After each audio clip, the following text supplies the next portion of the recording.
Scream out of Florida into turn three with what's going on with politics and with any number of world events. Two guys who are so distinguished and so generous to spend time with us. One is the former ABC News senior correspondent, longtime White House correspondent, Jim Avila, everybody. Hi, Jim. Good morning. Another guy who is he is remarkable, has forgotten more about politics than most of us will ever know. You know him from TYT and beyond. He is Michael Shure, everybody. Michael, welcome, sir. Thank you for pulling yourself away from the NHL playoffs long enough to be with us. Yeah, well, obviously, if there were a game going on now, I wouldn't be here. You'd bow out, yeah. You'd be. The thing I like about you is you're honest in your excuses. You don't concoct some BS. Yeah. The events of this week have been extraordinary, and I'm just going to start with the great reporting that started with ProPublica, and then it's now gotten to the Washington Post, chapter and verse, showing receipts on the way that the Supreme Court seems supremely compromised.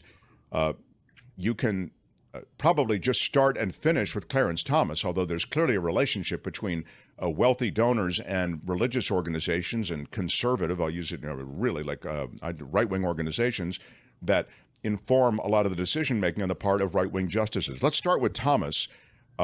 There's no cure for this problem, is there, Jim Avila? Well, there might be.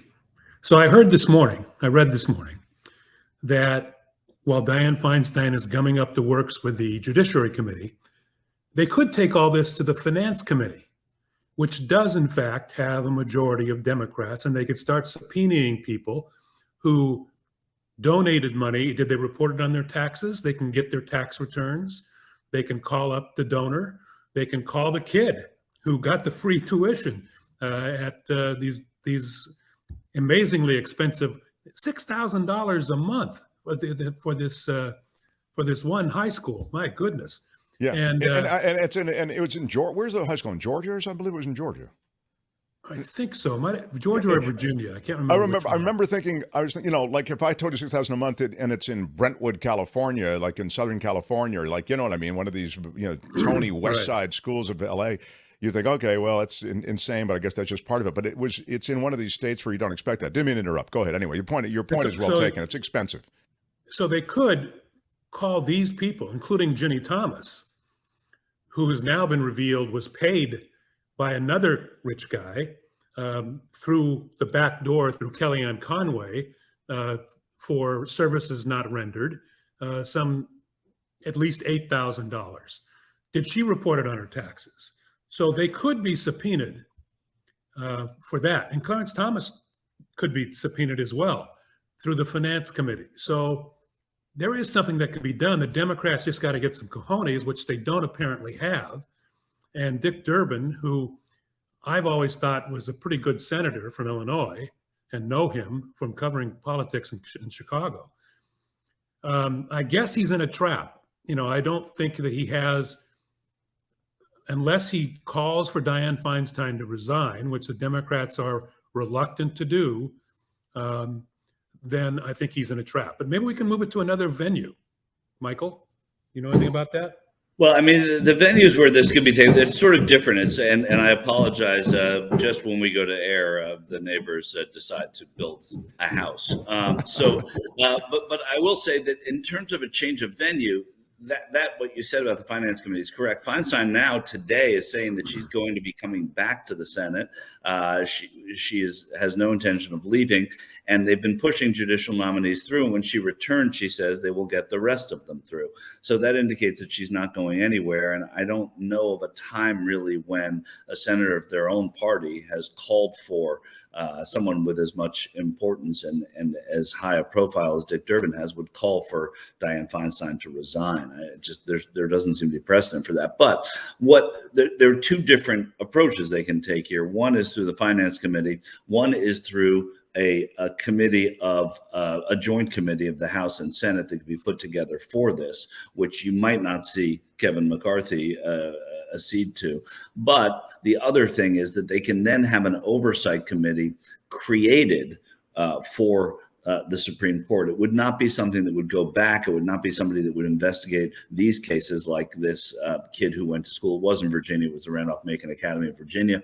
And also what Ginny Thomas, this story about Ginny Thomas getting all these consulting fees and having them, that's Clarence Thomas's wife, having them leave her name off the ledger intentionally. It was a conservative group. Leonard Leo, who's a sort of conservative judicial activist, oversaw that, and that reporting from the Washington Post.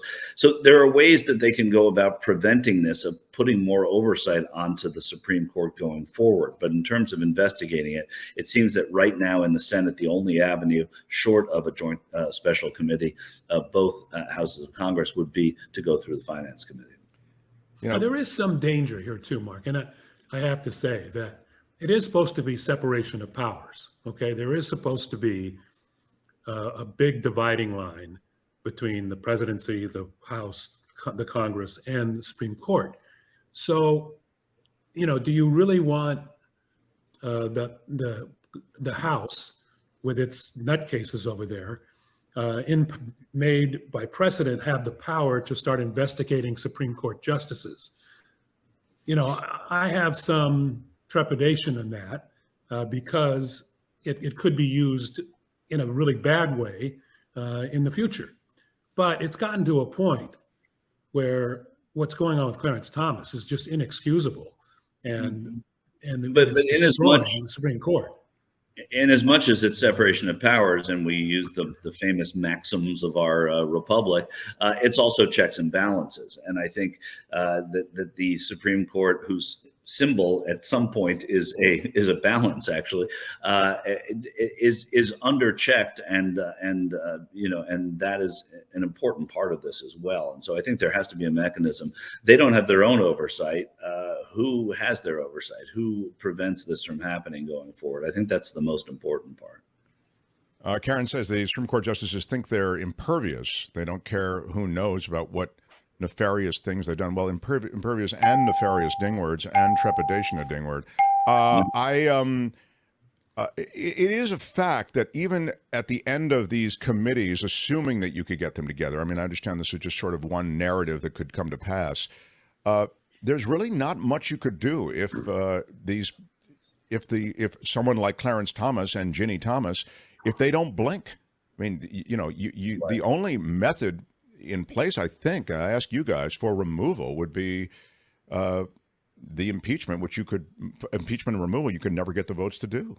You couldn't get the votes. 60 votes. Right. This is an opportunity. I mean, in the idealistic place, it's an opportunity for John Roberts as Chief Justice, to step in. And I don't know offhand what sort of powers he has, but I think his voice in the narrative of correcting things would go a long way, and it would certainly go a long way to assuage members of the Republican Senate and House in terms of getting them on board. If they got the cue from John Roberts, it would change things a little bit. But again, I don't know the specifics of how that would work, but I know we often look to one person to kind of be the leader in making a difference, and he would be the person best situated to do that.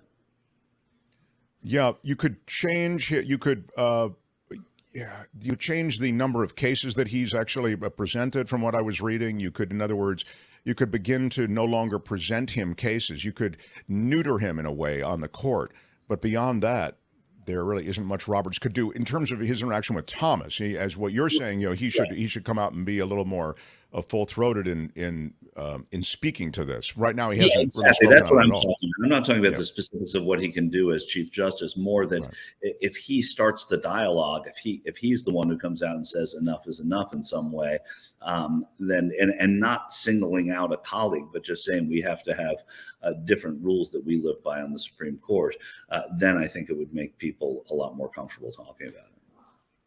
Last week I touched on this, and we'll touch on it again this week. And then I want to ask you a Tucker Carlson question, which I didn't touch on last week. And I felt bad that we just didn't have time, because I think he's a very influential figure in American politics right now. But I want to ask you about the debt limit. And last week you had, I believe, both assured us that you felt that somehow there would be a deal reached, and that this is all, in a way, it's brinksmanship of the sort that we've seen before. I wonder if there's anything that's changed your position on that, Jim Avila, or if you still feel that's likely where we're going, to some kind of deal. I'm going to just step in and say it's brinkmanship, and you get a ding for using a ding word incorrectly. Oh, it's brinkmanship. Thank you. I didn't know that. Wow. I've been using it incorrectly, I think, all my life. Yeah. Jim, despite that, will you weigh in on this issue? But for all intensive purposes, you're fine. How dare you? I haven't changed my opinion. I've seen this theater over and over again. I don't think that, it's totally irresponsible to, first of all, it's money they already spent. It's not like we're borrowing again. The debt ceiling is about money that was spent last fiscal year that now we just have to pay. So I think that they'll have to do it. I think McCarthy is looking for a way out. I don't know if he has one because of his slim margin. It could cost him the speakership. But what are they going to do? I mean, they're really going to destroy the American economy? I guess. Even if they take it to the brink, not the brinkmanship, but the brink. It's the brink. Even if they do that, they affect the credit rating of this country. I mean, you're going to affect the bond markets, all the rest, even just by taking it all the way to the deadline. Yeah. Go ahead, Michael. As Jim said, this happens every single time. This is not the first conversation about this, and it's not the first dance. And yes, there are problems with it, and yes, there are risks to it. And sometimes they come very close to having those risks and having those things happen, and they flirt with it all the way till the very end. But they don't let it happen, and they find a way out of this thing. So I'm never alarmed by this. The first time it happens, and the first time that Jim's wrong and I'm wrong, then we'll be wrong. But there's not enough precedent to convince me that anything drastic is going to happen with this. It's a political dance that they both sides want to be on the right side of, and you never know till it's over who, quote unquote, won that Right. until it happens. And who wins it becomes political currency that they use later on. The other side shut down the government. The other side sent us into bad bond ratings. All of that happens, but you don't know until after it's over, and it never really gets as far as we think it will. Now you have the White House also looking into whether or not it's even constitutional that there be a debt limit in the 14th Amendment. So there's so many things that they look at now. I just do you really believe that when Social Security checks stop being sent out to millions of people who vote, these old folks like me who vote and get a Social Security check, you stop my Social Security? That's not going to happen. Veterans lined up in the street can't get into the vet hospitals. You think that's going to fly? That's not going to fly even with the most right-wing Republicans. It's just not. I mean, it won't happen. This from Champagne Wishes: stop overspending the money and you won't have the problem. What is overspending the money? I mean, the Pentagon budget is so bloated. It's an embarrassment. It's an embarrassment to the world, in front of the world, how much we shovel to the Pentagon. You could slash that budget in half and you could still slash it again. And there's plenty of defense, and you wouldn't give up anything in terms of defense. I don't know what overspending means. I mean, it has to do with what you like spending money on, and it's right. The question is reprioritization of it, and they're not they sometimes do reprioritize, but it's always in partisan ways, and that's what this battle is about in essence too. I'll ding reprioritization just because it's a long word. Now, but you could also do what Biden is saying. You could raise taxes on the wealthy.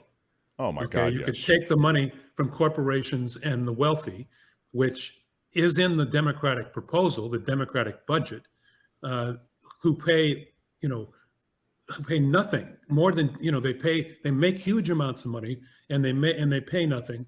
You could fix that. If you fix that, you wouldn't have to really slash a whole lot of things. Certainly, the Pentagon could be trimmed down, and that's a part of our whole society. Yeah, this is such a good point. I love how we only focus when we talk about, a budget on slashing, when the reality is you can bring revenues in and you can meet your budgetary needs and, taxing the super wealthy seems as though it would be a viable plan. I want to get to Tucker Carlson, fired from Fox News. There are recordings coming out, there are transcripts coming out, his former producer speaking to who he is and what he was. But I really wanted to ask you guys about his viability as a political force. I was seeing that he is now being considered and talking to the Trump people who he's now become cozy with, despite the fact that, all of these revelations come forward saying that he thought Trump was a joke, glad we're not talking about him anymore, that he may, as a result of some of these negotiations, be the guy chosen to do an independent debate. Trump, and then this presumes that Trump is the nominee, I suppose, or maybe it'll be a GOP debate. I'm wondering, give me the drill down on the relevance of Tucker Carlson and what his future might be. You're both media figures as well as political analysts. Go ahead, Jim. Well, they're codependent, Fox and Tucker Carlson. They're both going to be hurt by this, I think. Fox is going to lose audience. They haven't found anybody, and I don't know that there is anybody in their stable that's really going to be able to take over that time slot and do well. I guess they're pushing for Jesse Waters, whatever his name is, who's crazy. And it's possible, I guess. But it's hurt Fox and it's hurt Tucker Carlson. He needs that platform. Bill O'Reilly is still out there. He's still got a podcast. He's still making millions of dollars, but he doesn't have the influence that he had when he had the Fox platform. Same thing with Glenn Beck. They had a platform with Fox, and together that really made a difference. Will Tucker Carlson go to one of these other alt-right networks like Newsmax or one of the others, Onan?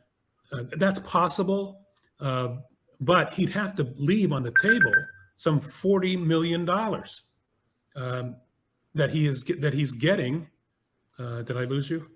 No, we got you. Sorry. Yeah. Okay. No, $40 million that he's getting as a payout by Fox. So will he do that?